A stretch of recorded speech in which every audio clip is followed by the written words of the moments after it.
So many problems in Indonesia can be solved if there's just political will. But I keep laughing about how we shoot ourselves in the foot because we would do some good things and then we would do some things to hurt ourselves. What tends to happen is there's a lot of blaming that shifts around, and there's also a lot of like victim playing. And so much of the issue lies in communication. We are not necessarily known to be the most optimized when it comes to communicating efficiently and effectively. Welcome to Brave. Learn from Southeast Asia's best tech leaders. Build the future, learn from our past, and stay human in between. No BS on success. I'm Jeremy Au, venture capitalist, serial founder, Harvard MBA, science fiction nerd, and dad of 2 daughters. Every week, we debate startup news, interview changemakers, answer listener questions, and share personal insights. Join our movement of over 40,000 members and get transcripts, resources, and community at www.bravesea.com. Stay well and stay brave. Join us at the Startup Conference Echelon X. Engage with over 10,000 of Asia's innovators and decision makers on May 15 and 16 at the Singapore Expo. We have 30 exclusive complimentary tickets for our podcast listeners. Sign up and use the promo codes BravePod or ECXJeremy to claim your free tickets now. Hey Gita, good to have you again. Hi, how are you? Awesome. There's been a lot of travel. So I was in Thailand watching the conference. I was in Riyadh for an entrepreneurship conference. But I learned a lot actually about both Huawei and Chinese mobile phone and hardware built out the system. Plus also the Saudi Arabia was my first time. So it's just very interesting to see the economics and the policies as well. How about That's you? amazing. I'm so glad. I've been good. Definitely, I've been traveling a lot too. Just went to Bangkok for UNES Feminist Finance Forum, and then also now traveling a little bit more before going to finish off my coffin in San Francisco. Busy, busy, busy. And I think what we wanted to do was talk a little bit about what's happened in Indonesia over the past month. Yay! Yay. I mean, a lot has happened. First of all, I think a lot we like our electric vehicle discussion. So I think we kind of called it, I guess, because a lot of articles since then has come out about EV ecosystem. But I guess it's the benefit of doing a podcast is we can just ramble about whatever we're seeing and we don't have to do all these sources and write a long report about it. I mean, these are just things that we see on the ground, right? So as venture capitalists, we see hundreds of decks on certain things all the time. So I think that's why we have more of a real world and real time assessment of what's been going on out there. For example, the EV, we've seen these going on 2 years now or something. And so let's see what's going to happen next in terms of the next big thing that people talk about. Yeah. And I just want to say I'm a big supporter still of EVs. I do believe Same. that every car in the future will be 100% EVs.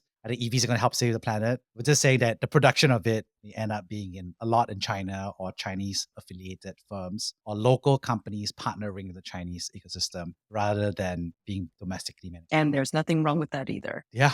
What happened to the everybody win-wins? We help each other. When did this What world happened? become so binary that it always has to be one destroyed over another? It's bizarre. Yeah. It's the reality of where we are. Hopefully one day our kids or grandkids will look at this time as a blip, hopefully. Or they become more transcendental and they understand that the world has more nuance. I don't know. They ascended using AI therapy. Oh to- my into gosh. godhood. Oh, mental health and AI. Let's go there one day. Yeah, let's go there. Oh, we should do that one day. It'll be a fun Ooh, one. yeah. But yeah, talking about the things that happened to the ground, obviously a lot of things have happened since the Indonesia election. It feels like the political situation has stabilized a lot. But could you share a little bit more from your perspective? Sure, things have stabilized. I think people are waiting for the transition to happen in October. So in the meantime, there have been other issues that are coming up into the fray, but those are issues that also have been around for quite a long time. And I think we're talking about this even before, right? So there are issues regarding what to do with, well, not capital city anymore, but one of our large cities, Jakarta, how to work with the infrastructure there and also their related issues with it. Yeah. And I think this basically starting to leak or push through the signals about what the policy differences are. So obviously from electoral campaigning, you said it's really about a message of continuity. But of course, there are similarities and there are differences. And one of them that you mentioned was that the Jakarta Agglomeration Area Council has a master plan for Indonesia's Jakarta traffic, Right. urban dynamics. And so what's said is that Gibran is going to be the new lead. So the incoming vice president and the son of the outgoing Joko Widodo's son. Well, Jakarta is also a behemoth of a city, which means it has a behemoth of problems. And I live here, so I can tell you how it even feels like. Not only are we talking clean air problems, but also traffic, which we've become legendary over the years. Also questions of, yeah, it's true. Also questions of environmental concerns. All of that are going on right now because the problem with Jakarta is it was also never really built to become this dense. And this, at the time, it really was a colonial seat for the VOC from the Netherlands. So it wasn't really built in order to become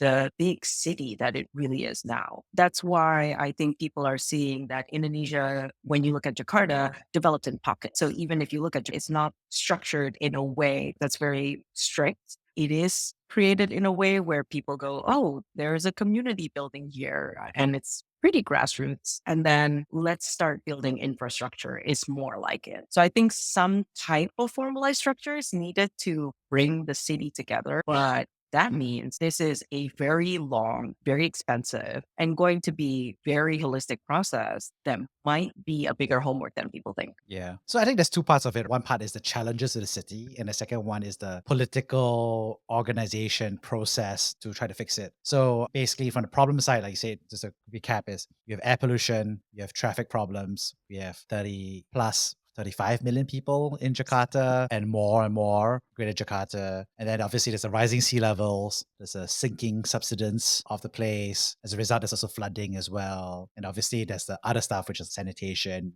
education, infrastructure, all that stuff. So it's a big Rubik's Cube. I think Rubik's Cubes make it sound It like is it is, right? simpler for Rubik's Cube. So it's like speed Rubik's Cubes. Right. A lot of problems, but let's talk a little bit about the process. So what does the council, what does that do from your Oh perspective? Yeah. boy. I don't know also if the council has set up the right timeline and plan to do this because I'm not really sure in what stage they are in. There's just a lot of gossiping, lots of talking right now. But Jakarta has always been a behemoth of a problem that, as you rightfully said, becomes very political very quickly. So, for example, the clean air situation that we have, it's been into the Beijing air pollution problem. Except the difference is in Beijing, there was a strong political will to fix it. Whereas in our realm, what ended up happening was it was politicized because people don't want to take a blame. And so because people don't want to take blame, what ended up happening was one area will say, oh, it is because of foreigners. And you're like, what do foreigners to do with it? Because yes, foreigners want to make us believe that we're doing a bad job. So they're actually skewing the data. And there are all these conspiracy theories that happen. And before we start getting judgy on Jakarta, I just want to say that cough, cough, remember COVID in 20 and the amount of conspiracy theories and assumptions that just happen because of one thing. So that's just air pollution, by the way. I can't even talk to you about traffic because then here we go. Then you'll go, oh, it's because all these car makers are competing with each other. That's why they're trying to sell Indonesians more cars and paying off, blah, blah, blah. And things just become very political very quickly. And I think that's very common for new electoral democratic systems where the keys of power are still just not really established in certain areas. If you're a Democratic Party in the US, there's a really good chance you've been around for a long time.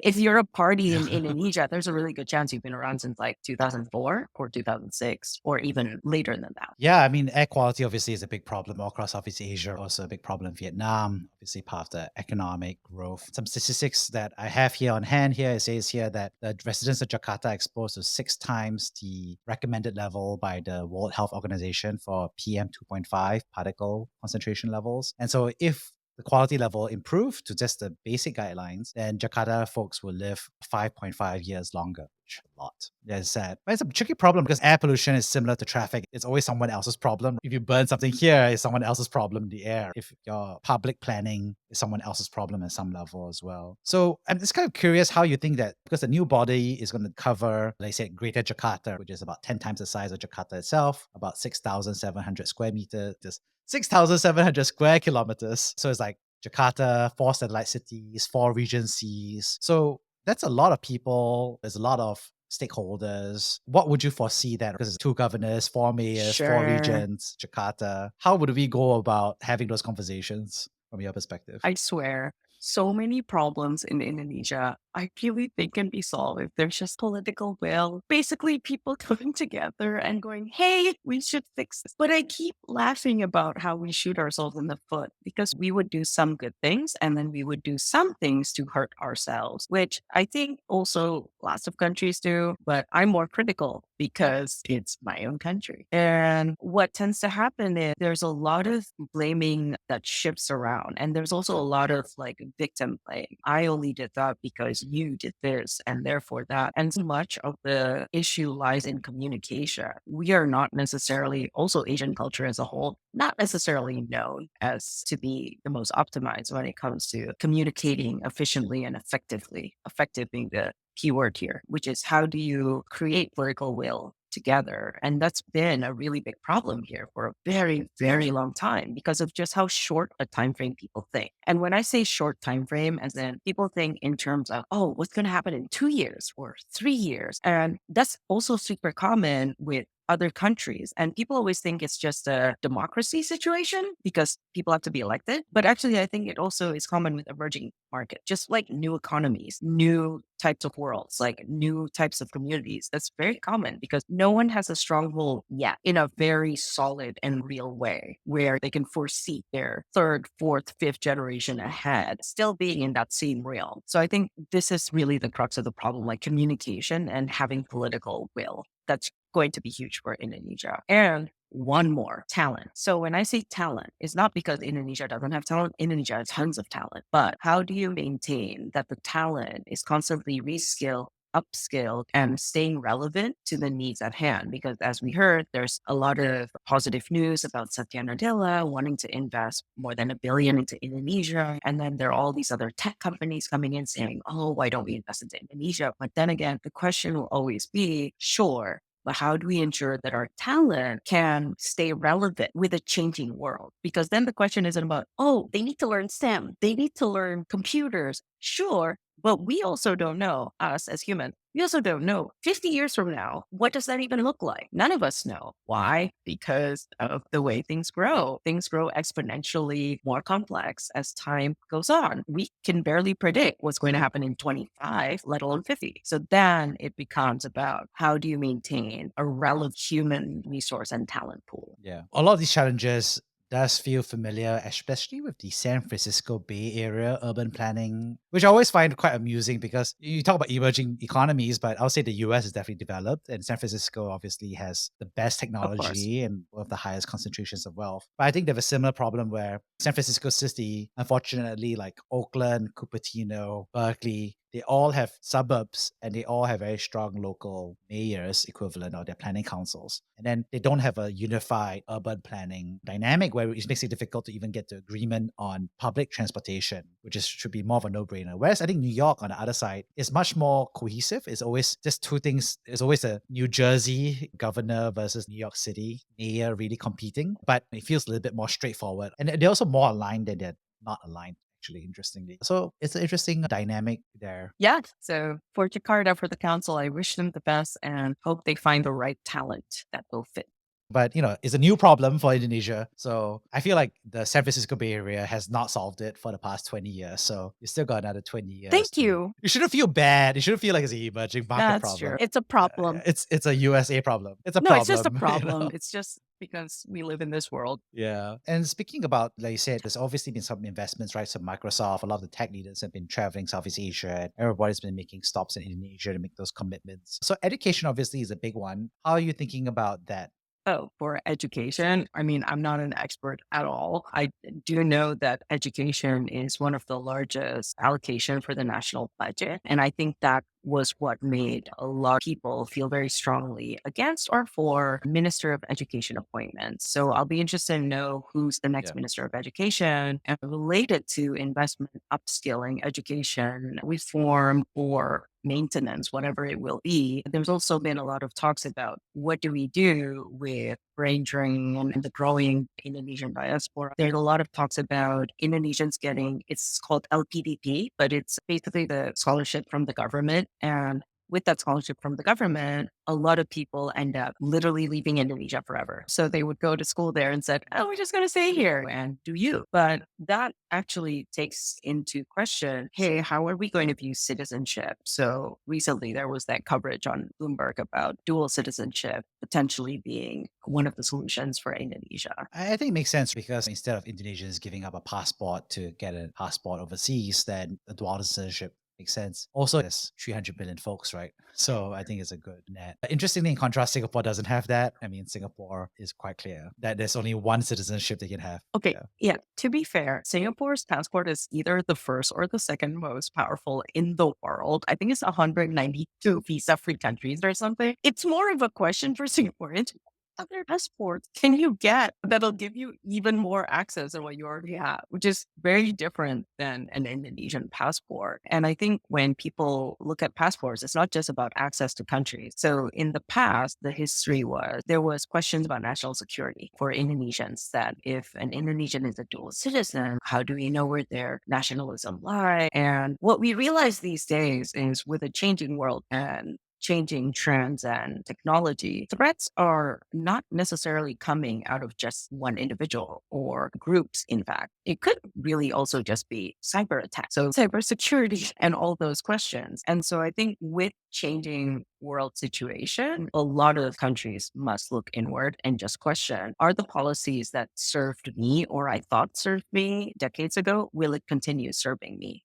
decades later? And I think for Indonesia, when you think about the brain drain problem and when you think about the need for talent today in our very rapidly growing economy, then that becomes a question worth pondering. Yeah. The national security side does jog my memory a little bit. I think one of the big reasons as well is that Singapore does require that 2-year military service commitment for citizens and permanent residents, Totally. right? Males. So I think one of the concerns with a dual citizenship is that a lot of folks will have it as kids and then they will just at the age of 18 say, hey, I'd rather not serve the country of Singapore. I'll just go to the UK. So I think that's also a big difference. Yeah. But now that I thought about it, speaking about national security and all that stuff, it was interesting because I was reading The Economist and I'm flipping through the paper magazine like a old person. And I read across Prabowo's letter where he said that the title was like, Prabowo accuses the West of double standards on Gaza and Ukraine. Yeah, yeah. He's been fairly open about that, though. Like, he is. And in general, the Indonesian people are fairly open about that. And I think how a lot of it has to do with our history. Palestine, I think, being one of the first countries, if not the first country, to recognize us as a nation eons ago, decades ago. So I think there's a lot of solidarity there. But to be fair, when we're looking at the world today, there are questions about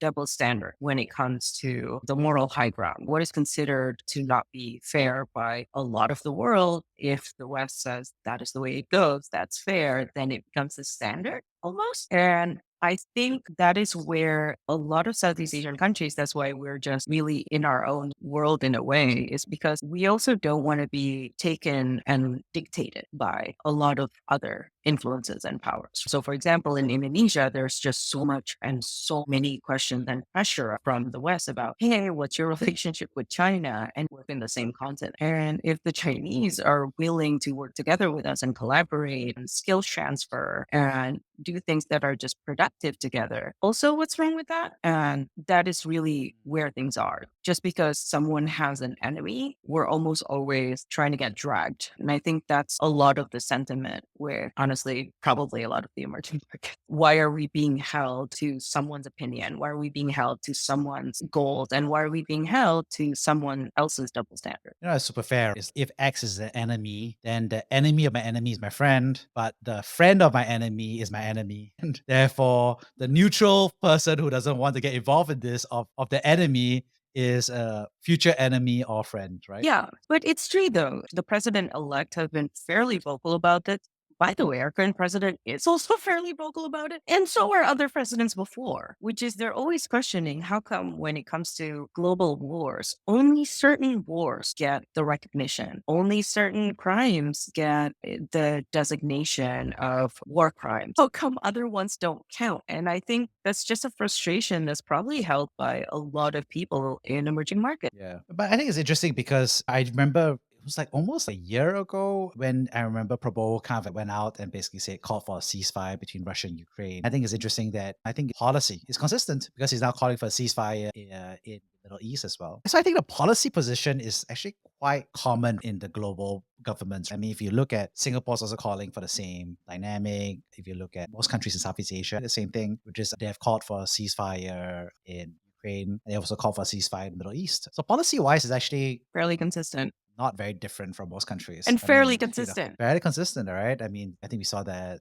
in most of Africa, good chunk of almost all of Europe, almost all of Asia. I think policy-wise, not dramatically different. And I think something that probably a lot of Western powers can learn from Southeast Asia is how we've also coexisted together. I think it was, I forgot which politician it is now, but actually many politicians have talked about this. Southeast Asia, with our diversity and our differences in religion, ethnicities, histories, revolutions, all of these things, we're coexisting for the most part. We're coexisting. We're really learning to just rely on a lot of geopolitics and also rely on a lot of cohesive policies in order to maintain peace. Because all of us, unfortunately, have had pretty rough and bloody histories. And I think that is why our foreign policy, and if we look at Prabowo's stance, have been pretty consistent almost everywhere because we know what it's like to have a very rough, very bloody past and to just not continue that. And so I think that's why I wouldn't say that Prabowo's stance is necessarily controversial. It's controversial if you look at the other people involved, other powers involved, but pretty consistent in terms of what is it that he's looking for when it comes to the world's geopolitics. I think the part that's interesting is less about the policy stance because that's consistent across most Southeast Asian governments. I think it's twofold. One is, first of all, that he is describing it as double standards. And I think I'll probably quote the paragraph because I think it's quite strongly worded. So I think this is how it's framed. And then the second part, of course, is that the weight of the press is giving him is more than what they would give other countries in Southeast Asia. So I think those are the two things that's come up. But let me go and quickly do a quote here. I think basically he's saying is, how is killing Palestinian civilians less worthy of denunciation than the killing of Ukrainian civilians? More and more people in Indonesia and all over the world, the global south and in the west too, feel that the failure of Western governments to put pressure on Israel to end the war indicates a serious moral crisis. How else can such double standards be explained when we are asked to have one set of principles for Ukraine and another for the Palestinians? Almost a year ago, I called for a ceasefire between Russia and Ukraine. I called for a ceasefire for the same reasons I'm calling for one in the war Israel is waging against Gaza. That's a quote. I thought it was well written. I think it was very clear and very strong in tone. So I think maybe one part of it is just that most of the language from Southeast Asian governments on both issues have been much more diplomatic. Yeah, definitely. I think also it depends on the position of the country and how big we are and where we are headed. So, for example, I can understand why smaller countries will want to be more diplomatic. Of course, Indonesia has almost the same size as the US. So maybe in that way, it gives Indonesians more of a strength in order to speak more strongly. There's just more of us, literally just more of us. Also, as a country, it's growing very fast. So that kind of gives this feel that there's more economic stability, more economic strength to back up whatever it is that we are saying. But I think in general, with all of that in mind, I can also understand why Indonesia is taking a stronger step. I can see why Prabowo is saying that too. A lot of people don't know this, but Prabowo actually grew up in several different places. He's traveled a lot. And so he's also quite aware of tensions abroad. He's quite aware of different cultures, different histories, and that's causing him to speak out more these days. Also, and he's a president-elect. There's also that, right? Okay. I think the criticism that lots of people have lobbed on Indonesia, and I'm not saying that it's not valid or real, is that, of course, Indonesia is not fully innocent either. As a nation, we totally done and probably still doing a lot of things wrong and committing a lot of mistakes. But in the end, you can say that about every country. You can also say that about almost every politician. So I think it's more about the country reckoning with its status as a very large nation that can potentially become more powerful in the future and just claiming its place in the table. And I think that is interesting because Prabowo has and is the current defense minister, and obviously he's a veteran as well. So I think it's interesting to see that where, like you said, I think Indonesia gets the ability to say more because of his size and relevance and is also choosing to speak more, because there are also other large rich countries around the world that are much more, I'll say, diplomatic in how they are phrasing their current policy positions, even if they're more similar. And I think this circles back to the kind of like question that we had, which is I think as we see the political stabilization post-election, to me as an outsider, it feels like it's still mostly continuity in terms of the economic side, in terms of trying to make sure the capital city, the new one, continues to go well, fix Jakarta problems. So it feels like the domestic side feels more, but maybe, I don't know, I get a sense, and I'm not sure if it's true or not, but to me, it gets a sense that maybe the foreign policy might be more prominent. Prabowo in general is just more aware and just more conscious of foreign policy and how it can affect Indonesia. I do know that probably most Indonesians are exhausted and tired of having to deal with multiple visa headaches and always not being trusted in any country, always considered a lower class citizens. I think for the most part, most Indonesians, and there's so many of us, are just really, really tired of that. And that will affect lots of things. Foreign policy, not just the economy, but almost everything. It'll affect how people perceive you and the trustworthiness of the country. It'll affect foreign direct investment. It'll affect policies to do with almost anything and everything. So I think it's fair that Prabowo, now that he's seeing Indonesia is becoming stronger economically and also politically, for the most part, stable, and growth-wise is also quite stable, what can we do with this current trajectory in time? And I think it'll be interesting to see how our foreign policy shapes up and how it affects the lives of just normal Indonesians trying to make their lives better. On that note, that's a strong message of hope and optimism for the future. So let's see how it shakes out. So, Well, I'm optimistic. I hope so. yeah, But you never know. Southeast Asia's like that. We're optimistic. yeah. We all hope so. We all have to cross our fingers. And I think we all have to do our part to keep things nice and mesh. Yeah. On that note, see you next time, Gita. Take care. Bye. Thank you for listening to Brave. If you enjoyed this episode, please share the podcast with your friends and colleagues. We would also appreciate you leaving a rating or review. Head over to www.bravesea.com for member content, resources, and community. Stay well and stay brave.